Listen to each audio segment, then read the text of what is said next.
यहाँ पर हम देखेंगे भारतीय भूगोल से जुड़े लगभग 160 महत्वपूर्ण प्रश्न। ये सारे प्रश्न बहुत ही ज़्यादा इम्पोर्टेंट हैं, आप इन्हें ध्यान से देखें। पहला प्रश्न है, क्षेत्रफल की दृष्टि से भारत का विश्व में कौन सा स्थान है? तो क्षेत्रफल की दृष्टि से भारत का विश्व में कौन सा स्थान है? वो है 7वां। अगला है, जनसंख्या की दृष्टि से भारत का विश्व में कौन सा स्थान है? तो इसका आंसर हो जाएगा दूसरा। तो पहले नंबर पे क्या हो जाएगा यहाँ पर? चाइना। और यहाँ पर जो क्षेत्रफल की दृष्टि से पहले नंबर पे कौन सा हो जाएगा? रूस। अगला है, भारत के उत्तर में कौन सा देश है? तो उत्तर में पूछ रहा है, तो भारत के उत्तर में चीन भी हो जाएगा, नेपाल भी हो जाएगा और भूटान भी हो जाएगा। अगला प्रश्न देखते हैं, भारत के पूर्व में कौन सा देश है? तो भारत के पूर्व में बांग्लादेश है। अगला प्रश्न, भारत के पश्चिम में कौन सा देश है? तो भारत के पश्चिम में पाकिस्तान है। अगला प्रश्न है, भारत के दक्षिण पश्चिम में कौन सा सागर है? तो भारत के दक्षिण पश्चिम में अरब सागर है। चलिए क्वेश्चन नंबर 7 देखते हैं, भारत के दक्षिण पूर्व में कौन सी खाड़ी है? तो दक्षिण पूर्व का मतलब ये है, पहले ये एक बात थोड़ा समझा देते हैं कि डायरेक्शन होती क्या है इंडिया में, किस तरह से हैं। तो देखिए, बेसिक सा एक हम मैप बनाने की कोशिश करेंगे, हालांकि अच्छा बन तो नहीं पाएगा किसी भी हाल में, लेकिन फिर भी मैं कोशिश करूंगा जिससे आपको चीज़ें समझ में आ जाएं। तो कुछ इस तरह का इंडिया का मैप मान लेते हैं ना। तो जो ये वाला हिस्सा होता है वो पूरब होता है, ईस्ट, ये वाला वेस्ट, ये वाला ऊपर वाला नॉर्थ होता है और नीचे वाला साउथ होता है। ठीक है, ये ध्यान रखना है।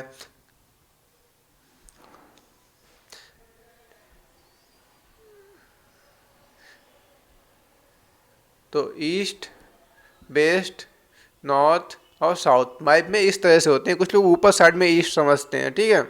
तो इस आधार पे करेंगे। है भारत के दक्षिण पूर्व में, तो दक्षिण पूर्व का मतलब ये है कि वो पूछ रहा है ये वाले भाग में दक्षिण पूर्व में कौन सी खाड़ी है?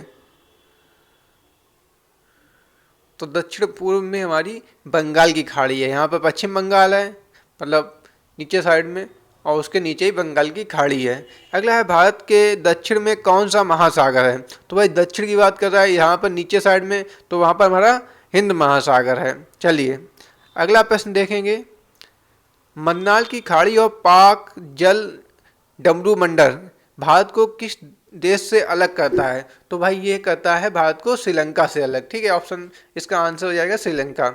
अगला प्रश्न है, भारत के मध्य से कौन सी रेखा गुजरती है? तो भाई भारत के मध्य से कर्क रेखा गुजरती है और ये भारत के 8 राज्यों से होकर जाती है। अभी आगे प्रश्न है उसमें ये सारे बताएंगे कौन कौन से राज्य हैं।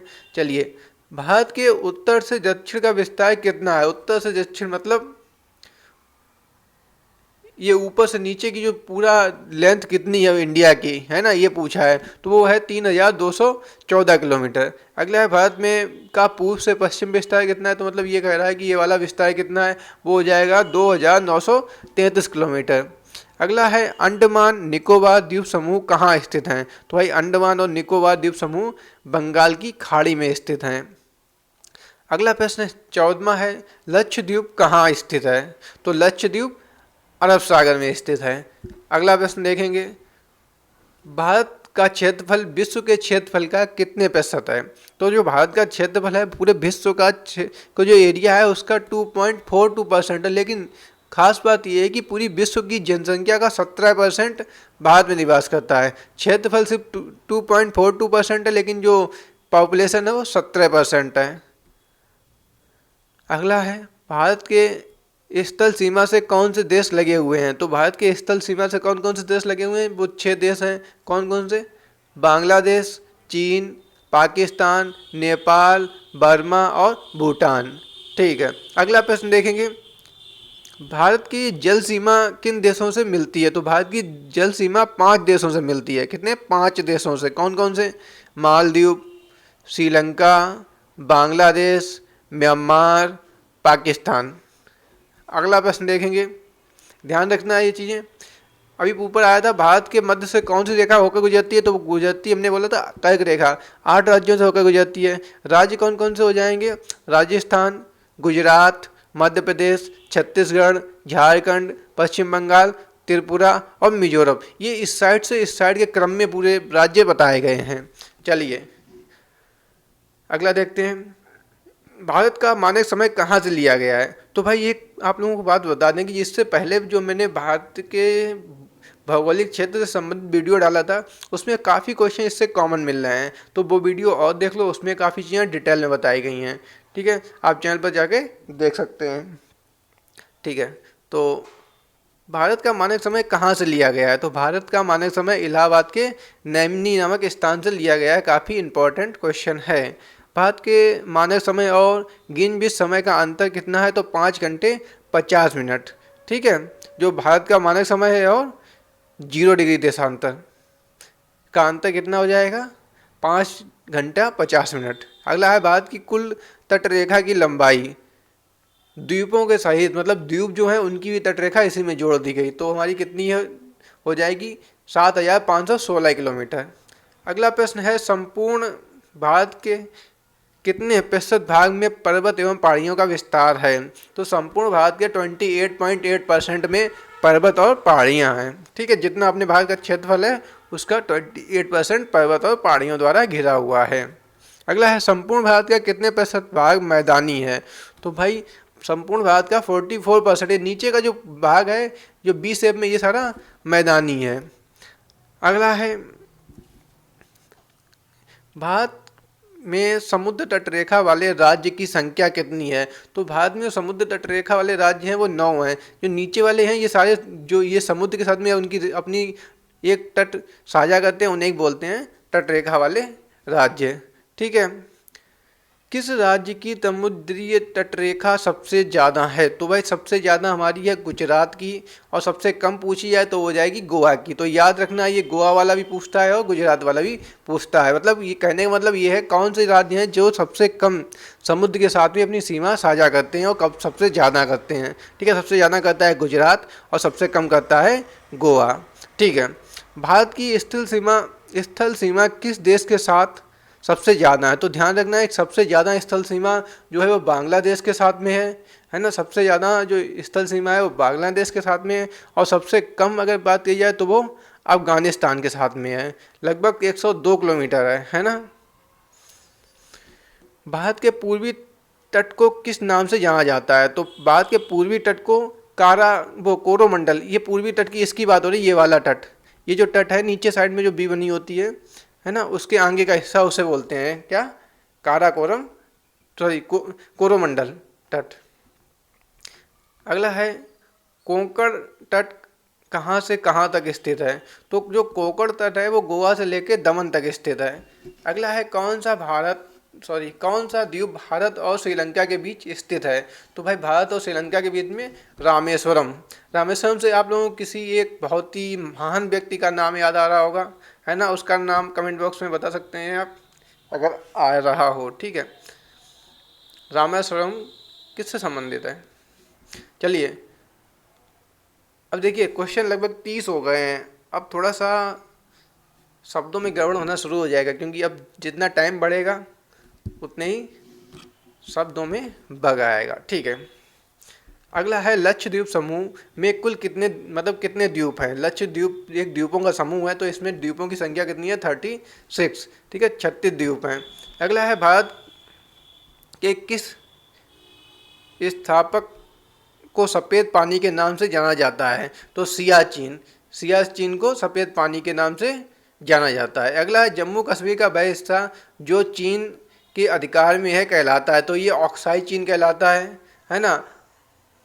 ऑक्साई चीन कहलाता है, जो इस साइड का देखो, जो ऊपर का हमारा जो फेस है ना, ये वाला हिस्सा, तो यहाँ पे ये क्षेत्र है जो ऑक्साई चीन के नाम से जाना जाता है। भारत में शीत मरुस्थल कहाँ पर है। तो भारत में शीत मरुस्थल लद्दाख में है। अगला है, भारत में कितने केंद्र शासित प्रदेश हैं। तो भाई यहाँ पर थोड़ा सा समझ लेते हैं। ये जो क्वेश्चन दिया गया है ये थोड़ा पुराना क्वेश्चन हो गया है, अब यहाँ पे अपडेट हो चुका है। पहले 7 केंद्र शासित प्रदेश थे और 29 राज्य थे, 29 स्टेट थे और 7 केंद्र शासित प्रदेश। अब बाद में क्या हुआ, जब ये जम्मू कश्मीर वाला मामला हुआ था तो एक राज्य जम्मू कश्मीर को राज्य के दर्जे से हटा के उसे 2 भागों में तोड़ दिया गया था। देखिए यहाँ पे समझ लेते हैं।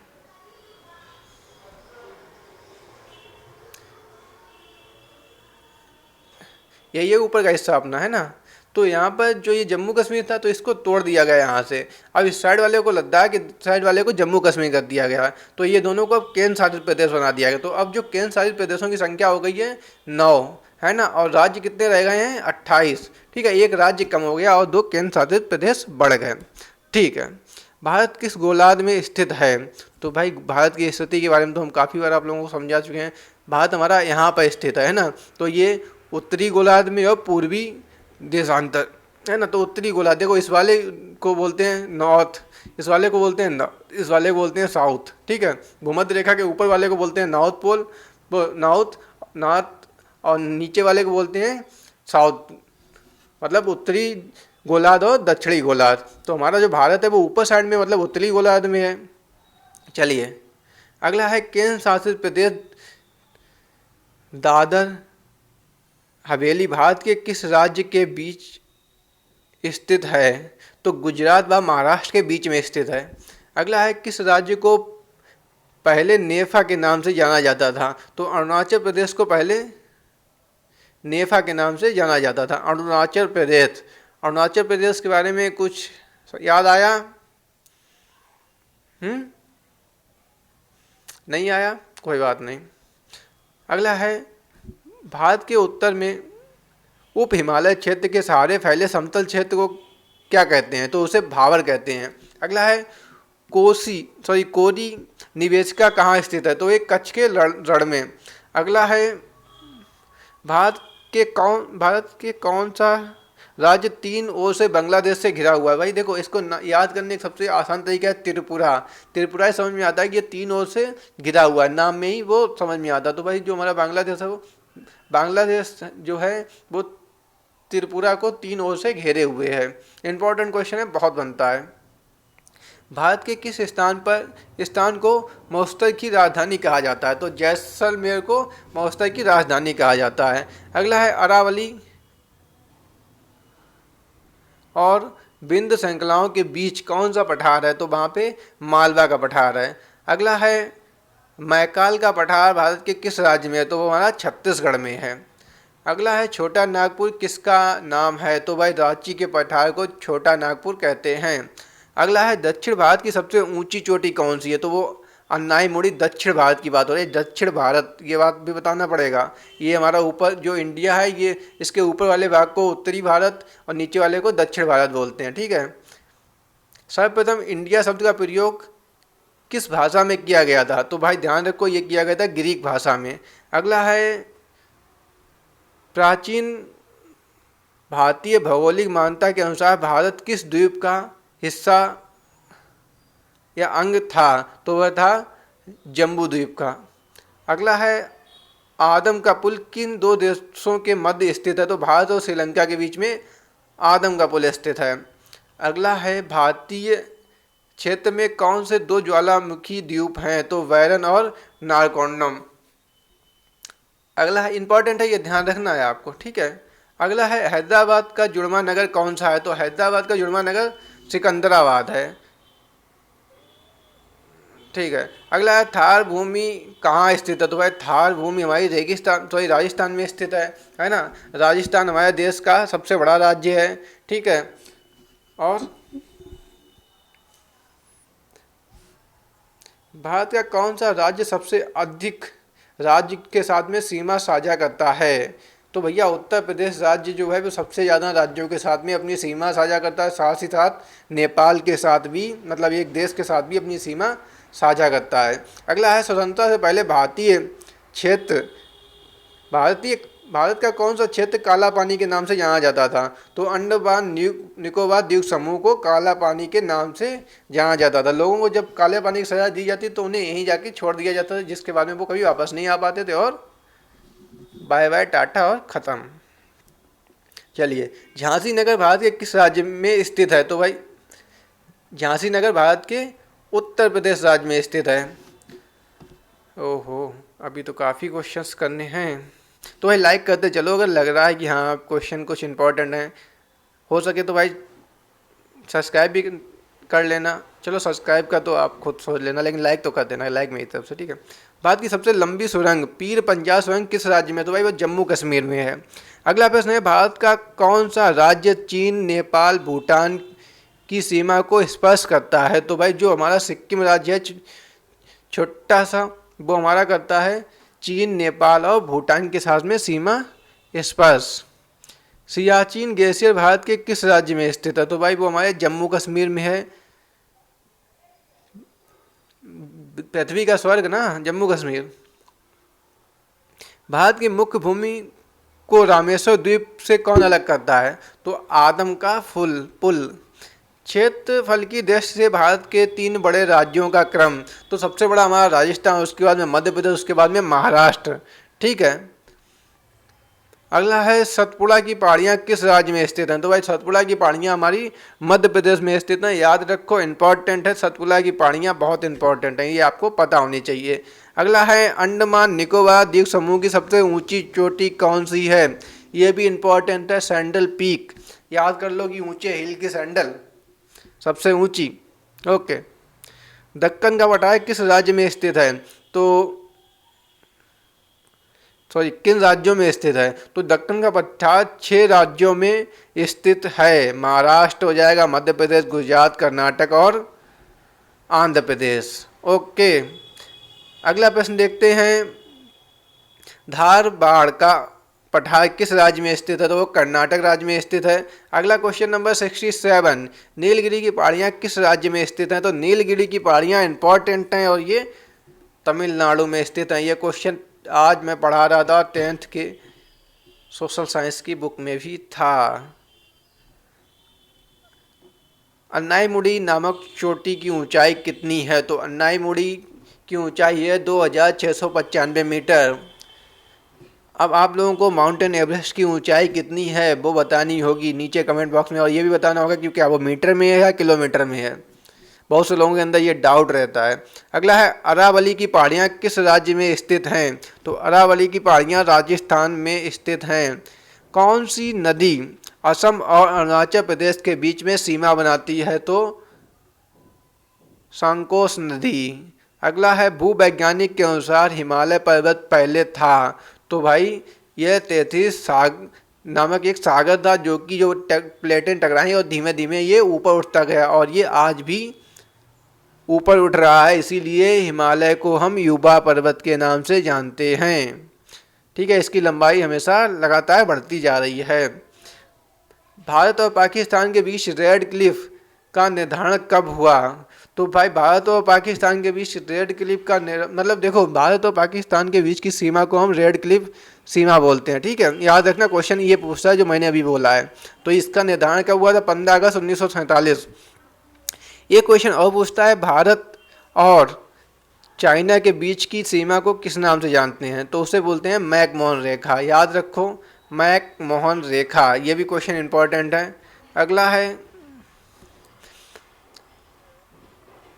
महेंद्रगिरी की पहाड़ियाँ किन 2 राज्यों के तट पर हैं? तो महेंद्रगिरी की पहाड़ियाँ हैं वो उड़ीसा और आंध्र प्रदेश के तट पर स्थित हैं। अगला है, केंद्र शासित प्रदेशों में सबसे बड़ा पत्तन कौन सा है? तो वो पोर्ट ब्लेयर है। अगला क्वेश्चन हमारा जो हो जाएगा, कोलाबा पॉइंट कहाँ है? तो ये मुंबई में है। अगला है, डूरंड रेखा भारत और अफगानिस्तान के मध्य है। यह कब निर्धारित की गई भैया? यही जो है सबसे छोटी है, ये की गई थी 1896 में, ठीक है। भारत की सबसे बड़ी तटीय झील कौन सी है? तो चिल्का झील भारत की सबसे बड़ी तटीय झील है और ये हमारी उड़ीसा में स्थित है। क्वेश्चन नंबर 78 देखते हैं। मीठे पानी की सबसे बड़ी झील बूलर झील है, ये ध्यान रखो, इम्पॉर्टेंट है बहुत ज़्यादा।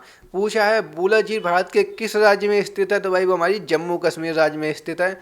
क्वेश्चन इंपॉर्टेंट है, एक बार फिर बोले दे रहे हैं, बूलर झील भारत के जम्मू कश्मीर राज्य में स्थित है। अगला है, खारे पानी की सबसे बड़ी झील कौन सी है? तो खारे पानी की सबसे बड़ी झील सांभर झील है। ये चीज़ें याद रखनी है, ये सारे क्वेश्चन बहुत ज़्यादा इंपॉर्टेंट हैं। अगला है सबसे बड़ी कृत्रिम झील कौन सी है? तो सबसे बड़ी कृत्रिम झील इंदिरा सागर झील है। क्वेश्चन नंबर देखते हैं 82। गोविंद सागर झील कहाँ स्थित है? तो गोविंद सागर झील हिमाचल प्रदेश में स्थित है। एक बार और याद दिला दें कि वीडियो पसंद आ रहा हो तो लाइक करते चलना।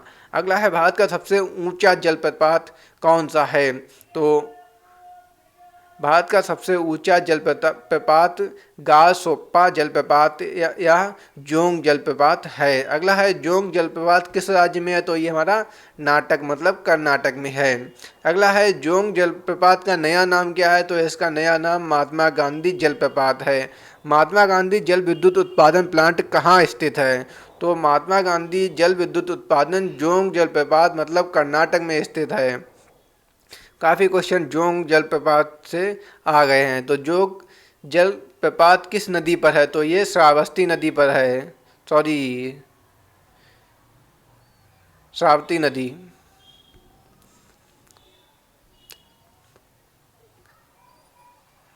कलोकत जलप्रपात किस राज्य में है? तो ये बिहार में है। अगला क्वेश्चन है गंगा नदी का उद्गम स्थल। तो भैया ये इंपॉर्टेंट बहुत ज़्यादा है, गंगोत्री उत्तराखंड गोमुख। ठीक है, क्वेश्चन काफ़ी ज़्यादा इंपॉर्टेंट है। भारत की इस पवित्र नदी कौन सी है? तो भैया ये तो सभी को पता होगा, गंगा नदी। अगला है गंगा, हाँ ठीक है। अगला है गंगा को बांग्लादेश में किस नाम से जानते हैं? तो इसे पद्मा के नाम से जानते हैं। गंगा एवं ब्रह्मपुत्र के संयुक्त जलधारा को किस नाम से जानते हैं? तो गंगा और ब्रह्मपुत्र के संयुक्त जलधारा को मेघना के नाम से जानते हैं। अगला है भारत का वह कौन सी नदी है जो सुंदरबन डेल्टा बनाती है? तो गंगा व ब्रह्मपुत्र नदियाँ सुंदरबन डेल्टा बनाती हैं। कहाँ पर है सुंदरबन डेल्टा? ये बंगाल की खाड़ी में है। ठीक है। अगला है संगपो नदी किस राज्य से होकर भारत में प्रवेश करती है? तो भाई ये अरुणाचल राज्य से, अरुणाचल राज्य से। संगपो नदी को किस नाम से जानते हैं? बहुत इंपॉर्टेंट है, आपको इसी में वो नदी का नाम दिख रहा है इसी पेज पे इस टाइम पे। ठीक है। अगला है तवा किसकी सहायक नदी है? तो तवा नर्मदा की सहायक नदी है। किस नदी को बिहार का शोक कहते हैं? बहुत ज़्यादा इंपॉर्टेंट है भैया, बहुत ज़्यादा इंपॉर्टेंट है। तो कोसी नदी को बिहार का शोक कहते हैं।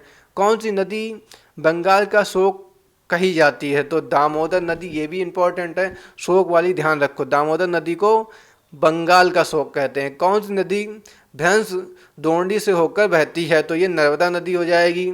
अगला है प्रायद्वीपीय भारत की सबसे बड़ी नदी कौन सी है? तो प्रायद्वीपीय भारत की सबसे बड़ी नदी, प्रायद्वीपीय जानते हो, ये जो नीचे वाला भाग है, इसकी सबसे बड़ी नदी गोदावरी नदी है। 60 क्वेश्चन और बचे हुए हैं, हिम्मत रखो। भारत में बहने के अनुसार भारत की सबसे बड़ी नदी कौन सी है? सबसे लंबी नदी है ना, तो वो हमारी गंगा नदी ही हो जाएगी। अगला क्वेश्चन नंबर 101 और 101 के साथ में आगे बढ़ते हैं। पंजाब के निर्माण में सबसे महत्वपूर्ण नदी कौन सी है? तो भाई सिंधु नदी पंजाब के निर्माण में सबसे महत्वपूर्ण है। कौन सी नदी पश्चिम की ओर बहती है और अरब सागर में गिरती है? तो भाई नर्मदा नदी पश्चिम की ओर बहती है और अरब सागर में गिरती है। अगला है कौन सी दो नदियां की लंबाई लगभग बराबर है? तो सिंधु नदी और ब्रह्मपुत्र नदी की लंबाई लगभग बराबर है। कावेरी जल विवाद किन राज्यों के बीच में है? तो भाई कावेरी क्वेश्चन बहुत ज़्यादा पूछता है। कावेरी जल विवाद तो याद रखना है कर्नाटक और तमिलनाडु, कर्नाटक और तमिलनाडु। ये किस साइड में है? ठीक है, प्रायद्वीपीय भारत में नीचे के हिस्से पर। अगला है किस नदी को बृहद गंगा के नाम से जाना जाता है? तो भाई गोदावरी नदी को बृहद गंगा के नाम से जाना जाता है।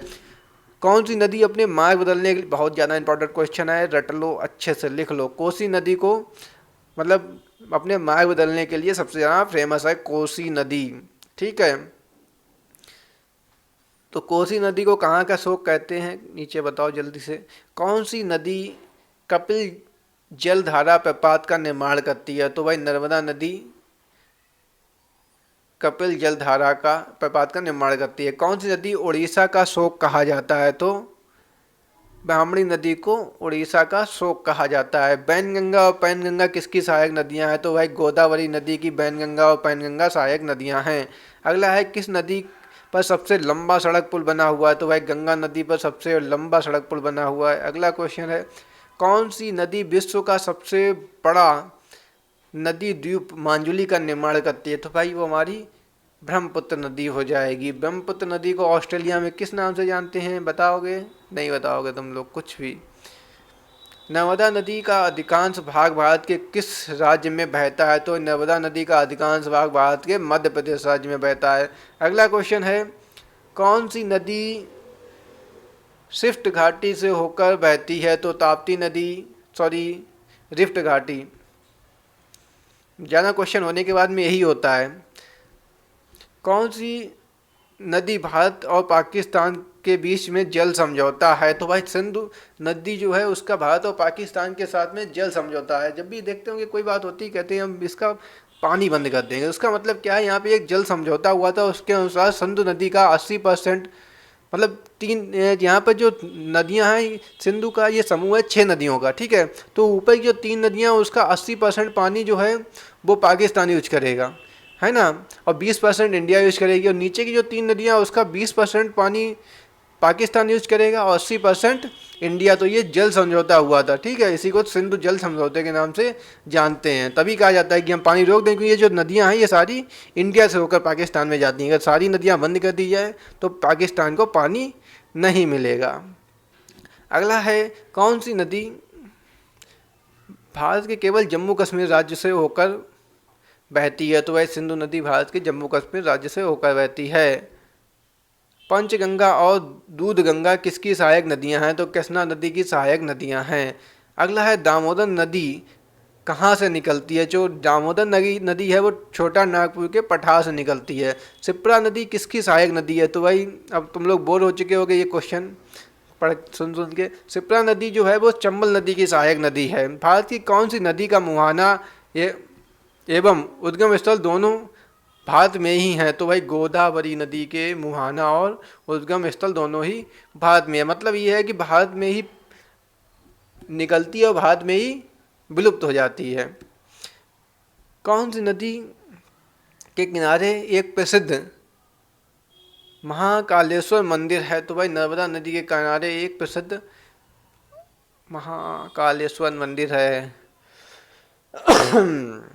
विश्व का सबसे बड़ा डेल्टा किस नदियों के द्वारा निर्मित होता है? तो गंगा और ब्रह्मपुत्र नदी के द्वारा। नाम क्या है?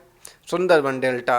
अगला है, किस स्थान पर भागीरथी एवं अलकनंदा मिलकर गंगा के निर्माण करती हैं? तो भाई क्वेश्चन इंपॉर्टेंट है थोड़ा, ये है देवप्रयाग। अगला है, अरावली पर्वत श्रृंखला किस नदी प्रणाली को प्रभावित होती है? तो चंबल नदी और साबरमती नदी से। अगला है, लूनी नदी कहाँ गिरती है? तो भाई लूनी नदी कच्छ के रण में गिरती है। लूनी नदी कच्छ के रण में गिरती है। तो भाई ये ध्यान रखना है कच्छ का रण कहाँ पे है, ठीक है। तिब्बत में मानसरोवर झील के पास कौन सी नदियाँ निकलती हैं? तो ये निकलती हैं सतलज, सिंधु और ब्रह्मपुत्र। अगला क्वेश्चन है, कौन सी नदी बांग्लादेश में जमुना के नाम से जानी जाती है? तो भाई ब्रह्मपुत्र नदी के बारे में एक बात ध्यान रखना, ये जहाँ से निकलती है ना इसका नाम चेंज हो जाता है। और सबसे ज़्यादा कहाँ पे चेंज होता है? अरुणाचल प्रदेश में। उसके देखो ये यहाँ जो होती है चाइना से होती हुई आती है। तो चाइना में सांगपो, उसके बाद में यहाँ पे अरुणाचल प्रदेश में फिर नाम चेंज होता है, फिर इंडिया में आके फिर ब्रह्मपुत्र बनती है, ठीक है। अगला है, किस नदी को दूसरी गंगा के नाम से जाना जाता है? तो कावेरी नदी को दूसरी गंगा के नाम से जाना जाता है। अगला है, आगरा किस नदी के किनारे बसा हुआ है? तो भाई यमुना नदी के किनारे बसा हुआ। ताजमहल देखने जाओगे या गूगल पे तो ताजमहल डालो और जूम करते चले जाओ तो आपको नदी पीछे दिखाई पड़ेगी, ताजमहल के तुरंत पीछे, ठीक है। कटक किस नदी के किनारे बसा हुआ है? तो ये महानदी के किनारे बसा हुआ है। भारत का सबसे ऊंचा बांध कौन सा है? तो भारत का सबसे ऊंचा बांध टिहरी बांध है। फिर से बता देते हैं, भारत का सबसे ऊंचा बांध टिहरी बांध है। भारत का सबसे लंबा बांध कौन सा है? तो सबसे लंबा बांध है हीराकुंड बांध। देखो एक बात ध्यान रखो, हो सकता है 1-2 क्वेश्चन इसमें मिस्टेक हो सकते हैं, 100% हो सकते हैं। तो भाई नीचे कमेंट में, भाई जिन लोगों को पता हो कि हाँ कौन सा क्वेश्चन गलत हो गया तो कमेंट में ज़रूर बता दें नीचे, जिससे और जो हमारे साथी हैं उन लोगों का कोई किसी तरह का डाउट ना रहे, ठीक है। क्योंकि आप तो बहुत से लोग हो तो कोई ना कोई तो मिस्टेक को पकड़ ही लेगा, ठीक है। थोड़ा सा सहयोग करें भाखड़ा बांध किस नदी पर स्थित है? तो वो सतलज नदी पर स्थित है। अगला है हीराकुंड बांध किस नदी पर है? तो वही महानदी पर स्थित है और उड़ीसा में। अगला है टिहरी बांध किन नदियों का इसके संगम पर है? तो भागीरथी और बिलांगना नदी पर। अगला है जवाहर नगर बांध किस नदी पर निर्मित है? तो वो चंबल नदी पर स्थित है। चंबल नदी पर स्थित है जवाहर नगर बांध। अगला है भारत का सबसे बड़ी बहुउद्देशीय नदी घाटी परियोजना कौन सी है? तो ये भाखड़ा नागला परियोजना भारत की सबसे बड़ी और बहुउद्देशीय परियोजना है। जवाहर सागर परियोजना किस नदी पर है? तो जवाहर सागर परियोजना जो हमारी है चंबल नदी पर है। ओके। लक्ष्मीबाई सागर परियोजना किस नदी पर है? तो भाई लक्ष्मीबाई सागर परियोजना हमारी जो है वो बेतवा नदी पर है, याद रखना है, कुछ ज़्यादा इम्पोर्टेंट तो नहीं है। भारत की उत्तरी सीमा पर कौन से पर्वत स्थित है? तो भाई भारत की उत्तरी सीमा पर हिमालय पर्वत स्थित है। भारत की सर्वोच्च शिखर कौन सा है? तो भारत का सर्वोच्च शिखर, सॉरी भारत का नहीं है, ये नेपाल का है, लेकिन हिमालय का है ना। हिमालय का सर्वोच्च शिखर कौन सा है? Mountain Everest. अब पूछा जाए भारत का तो वो हो जाएगा हमारा K2। भारत के सबसे ऊंची चोटी का नाम? तो भारत की सबसे ऊंची चोटी है K2, इसे गॉडविन ऑस्टिन के नाम से भी जानते हैं। बहुत इंपॉर्टेंट है क्वेश्चन भाई, बहुत ज़्यादा इंपॉर्टेंट है। तुम लोग माउंट एवरेस्ट लगा के चले जाते होगे बहुत से लोग, है ना। भारत में हिमालय पर्वत श्रृंखला की सबसे ऊंची चोटी कौन सी है? तो भारत में हिमालय पर्वत श्रृंखला की सबसे ऊंची चोटी कंचनजंगा है।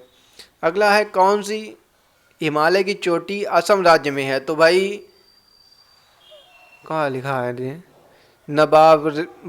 नबाब रबे, पता नहीं क्या है, ठीक है। अगला देखते हैं हिमालय की उत्पत्ति किस भू संतति से हुई है? तो 33 सागर से। भाई अभी हमने पीछे बताया था कि 33 सागर था पहले हिमालय की जगह पे, फिर ये प्लेटें टकराती हैं और ये सागर पहाड़, ये एवरेस्ट ऊपर उठता चला गया। ये एक युवा पर्वत है जो अभी भी दिन पर दिन इसकी ऊंचाई बढ़ती जा रही है, ठीक है। ऊपर वाला जो क्वेश्चन मैंने छोड़ा है इसको देखना इसका क्या मतलब है, ठीक है। अगला है भारत की कौन सी पर्वत चोटी संसार की सबसे ऊंची पर्वत चोटी है? तो भाई भारत की सबसे सॉरी संसार की दूसरी सबसे ऊंची है ना, पहली तो माउंट एवरेस्ट हो जाएगी, और भारत की जो K2 है वो संसार की दूसरी सबसे ऊंची चोटी है। अगला है काराकोरम पर्वत श्रृंखला का दूसरा नाम क्या है? तो भाई कृष्णागिरी। उत्तराखंड में सबसे ऊंची चोटी कौन सी है? तो उत्तराखंड में सबसे ऊंची चोटी नंदा देवी है। अगला है शिवालिक श्रेणी का निर्माण कहाँ से हुआ है? तो वो सेन जोइक से हुआ है। अगला है कंचनजंगा भारत के किस राज्य में स्थित है? तो भाई कंचनजंगा जो हमारी है वो सिक्किम राज्य में स्थित है। कंचनजंगा हमारे सिक्किम राज्य में स्थित है। भारत की सबसे प्राचीन पर्वत श्रेणी कौन सी है? तो भाई अरावली पर्वत श्रेणी भारत की सबसे प्राचीन पर्वत श्रेणी है। ये क्वेश्चन पूछता है, इंपॉर्टेंट भी है, ठीक है। अरावली पर्वत का सर्वोच्च शिखर कौन सा है? तो ये भी इंपॉर्टेंट है बहुत ज़्यादा। गुरु शिखर अरावली पर्वत का सबसे ऊंचा शिखर है। अगला सबसे बड़ा हिमनद कौन सा है? तो भाई सियाचिन हिमनद सबसे बड़ा हिमनद है। अगला है हिमालय की सर्वोच्च शिखर की ऊंचाई कितनी है? तो भाई ये 8,850 है ना, लेकिन अब ये थोड़ी सी बढ़ चुकी है, ठीक। कौन सी पहाड़ियाँ नर्मदा और ताप्ती नदी के बीच में हैं? तो भाई सतपुड़ा की पहाड़ियाँ नर्मदा और ताप्ती नदी के बीच में है। अगला है खौबर दर्रा कहाँ स्थित है? तो खौबर दर्रा पाकिस्तान और अफगानिस्तान के बीच में स्थित है। तो खौबर दर्रा ये कोई खास इंपॉर्टेंट नहीं है अपने लिए, फिर भी याद होना चाहिए। तो 2-3 क्वेश्चन और बचे हैं, तो एक बार फिर से कहना चाहेंगे वीडियो में अगर क्वेश्चन इंपॉर्टेंट आपको लगे हों तो वीडियो को लाइक कर देना, और लाइक ही करना है ना। और बाकी अगर आपका मन चाहो कि अगर ऐसे वीडियो चाहिए और तो सब्सक्राइब कर लें, तो आपको मिलते रहेंगे, नहीं तो कोई बात नहीं, है ना। चलिए अगला क्वेश्चन है पालधार दर्रा किन 2 राज्यों को जोड़ता है? तो ये केरल और तमिलनाडु को जोड़ता है, ठीक है। अगला क्वेश्चन है नाथुल्ला दर्रा किस राज्य में स्थित है? तो ये उत्तराखंड में। और लास्ट क्वेश्चन है जम्मू कश्मीर से श्रीनगर का मार्ग किस दर्रे से होकर गुजरता है? तो बनिहाल दर्रा। जम्मू से श्रीनगर का मार्ग बनिहाल दर्रे से होकर जाता है। तो वीडियो कंप्लीट हो चुका है, ठीक है। चलते हैं, फिर मिलते हैं अगले वीडियो में। Bye bye.